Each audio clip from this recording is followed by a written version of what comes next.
আমরা মোটামুটি ভালোই চাপ ফিল করছি, আস্তে আস্তে চাপ বাড়ছে। আগে তো এরকম একটা সকাল থেকে আমরা 3টা থেকে গেট ওপেন করেছি, তো এরকম একটা প্রেশার ছিল না, বাট এখন আস্তে আস্তে প্রেশার বাড়ছে।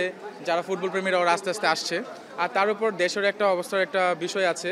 আজকে যেহেতু দেশে একটা একটা ঝামেলা লাগার কথা ছিল, সো ওই হিসাবে মানুষ হয়তো ভয় পাচ্ছে, অনেকে আসছেন না। এবার আমাদের ভিতরে করার কারণটা হচ্ছে বাইরে থেকে প্রতিবারই আপনার যে প্রবলেমটা ফেস করে মানুষ, এইটাকে যতটুকু আমরা চেষ্টা করছি ঘাটিয়ে আনা যায়, যত কমানো যায় তত আমাদের জন্য ভালো, যারা দর্শকরা আসেন খেলা দেখতে ওদের জন্য ভালো।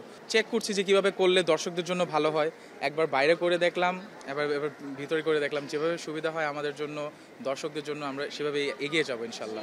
ইন্ডিয়ার জন্য আমাদের চিন্তাভাবনা আমরা করতেছি এবং অনেকটুকু আমরা করে ফেলেছি। ইন্ডিয়াতে ইনশাল্লাহ আমরা যতটুকু পারি দর্শকদের সাপোর্ট দেওয়ার চেষ্টা করব।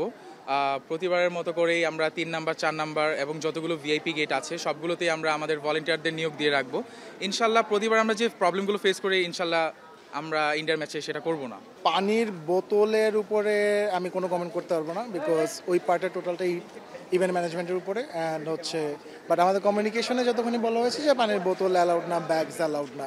প্রতি ম্যাচের আগে সিকিউরিটি ব্রিফিং হয়, প্রতি ম্যাচের আগে কি বলে সবগুলো পার্টি, আমরা ইভেন্ট ম্যানেজমেন্ট, তারপর হচ্ছে আপনার এলিট ফোর্স সিকিউরিটি, সবাই বসে একটা হয়। আমরা এবার যেটা যতখানি মানে শিথিলতা আসছে সেটা হচ্ছে গতবার আমরা অনেকগুলো কমপ্লেন পেয়েছিলাম যে অনেকে ইয়ারফোন বা হচ্ছে আপনার কি বলে এই পাওয়ার ব্যাংক নিয়ে আসলে সমস্যা হচ্ছে।